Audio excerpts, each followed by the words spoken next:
అందరం మీ గురించే ఎదురు చూస్తున్నాం. వేదవతమ్మ గారు ఏమన్నారు? ఆవిడ్ని కలిసి మన బాధల్ని వివరించాం. కుటుంబ గొడవలు ఎలా ఉన్నా అవన్నీ పక్కన పెట్టేసి తప్పకుండా మన సమస్యకు పరిష్కార మార్గాన్ని చూపిస్తామన్నారు. అవనితో మాట్లాడి అక్షయ్ పాపను తీసుకుని వస్తానని చెప్పింది. అమ్మగారు తన మనవరాల్ని తీసుకొచ్చి గుళ్ళో పూజలు చేయిస్తే ఊరికి పట్టిన దుష్టశక్తి విడిచిపెట్టి పోతుంది. ఏది ఏమైనా మన ఊరి భవిష్యత్ అంతా వేదవతమ్మగారి చేతిలోనూ అక్షయ్ పాప చేతిలోనూ ఉంది. అందుకే ఆ ఇద్దరు తలుచుకుంటే మన ఊరు మళ్ళీ సస్యశ్యామలం అయిపోతుంది. అకాల మరణాలు ఆగిపోతాయి. మీరలా ఆశపడ్డంలో ఎటువంటి తప్పు లేదు. ఎందుకంటే మీరు అల్ప సంతోషులు. మీరు కోరుకుంటున్నది వేరు, నేను జరిపించబోయేది వేరు. మీరు ఊహించుకుంటున్నది వేరు, నేను తలపెట్టేది వేరు. అక్షయ రాగాన్ని బలి తప్పదు.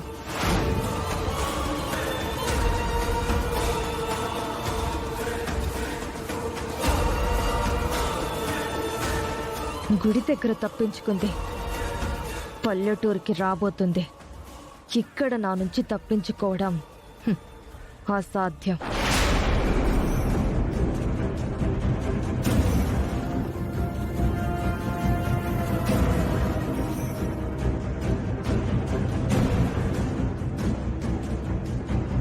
వేదవతమ్మగారి జాతకం అక్షయ్ పాప జాతకం ఒక్కటే కావడం మన పాలిట అదృష్టమైంది.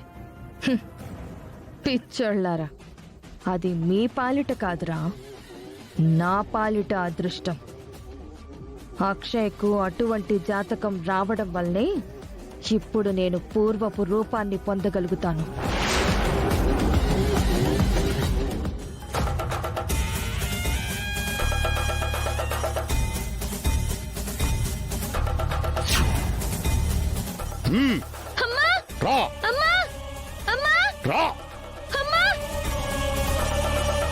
అక్షయ్ని ఆ మాంత్రికుడు అపహరించుకుపోవాలని ప్రయత్నం చేసినట్టు ఇదివరకు నాకు కలలొచ్చేవి. వాడెక్కడున్నాడో ఏమయ్యాడో తెలియడం లేదు.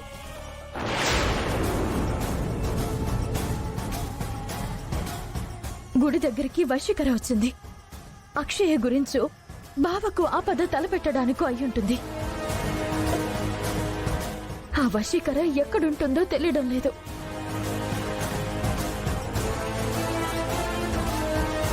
వాళ్ళిద్దరూ అంతం అయితే గాని నాకు మనశ్శాంతిగా ఉండదు. నా భర్తకి నా బిడ్డకి రక్షణ ఉండదు. అదేంట్రా అలా మాట్లాడుతున్నావు? అక్షయ్కి ఎటువంటి ప్రమాదం జరగకూడదు. ఇదంటే నీకు అసహ్యమే కదా. అటువంటిది దీని గురించి నువ్వెందుకురా ఇంతలా ఆలోచిస్తున్నావు? రేయ్, ఆ సత్యగాడికి పుట్టిన కూతురి మీద నీకెందుకు ఇంత బాధ్యత? ఇంకోసారి ఆ మాట అనద్దనయ్య. ఎందుకనద్దు? అక్షయ్ సత్య వలన కలిగిన అక్రమ సంతానమే కదా. నిహారిక, దయచేసి అలా మాట్లాడుకో. ఏంట్రా ఈ రోజు నువ్వు కొత్తగా వింతగా మాట్లాడుతున్నావు? అక్షయ్తో మనకేంటి సంబంధం?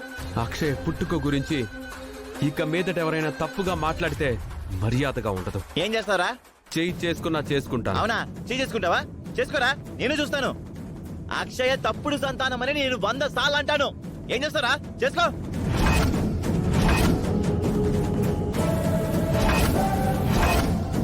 అక్షయ అక్రమ సంతానమని 1000 సార్లు అంటాను. అక్షయ పుట్టుక ఓ తప్పుడు పుట్టుక అని 1,00,000 సార్లు అంటాను.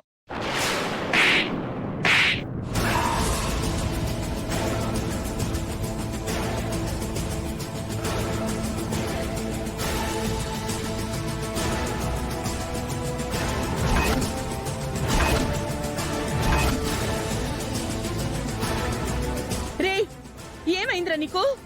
ఎందుకలా అన్నయ్య మీద చేయి చేసుకున్నావు? నన్నే కొడతావా? అసలు నీకు ఇదేమవుతుందిరా? అక్షయ నా కూతురు.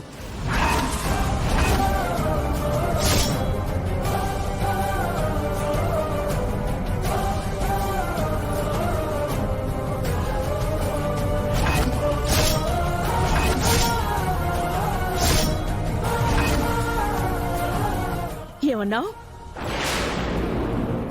ఎస్, అక్షయ నా కూతురు.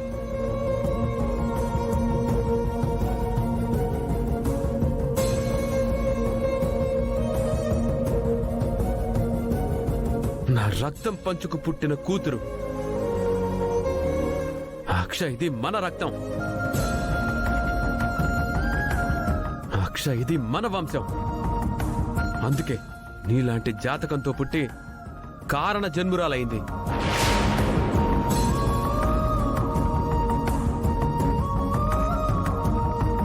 ఏరా నీ బుర్ర ఏమైనా పాడైపోయిందా?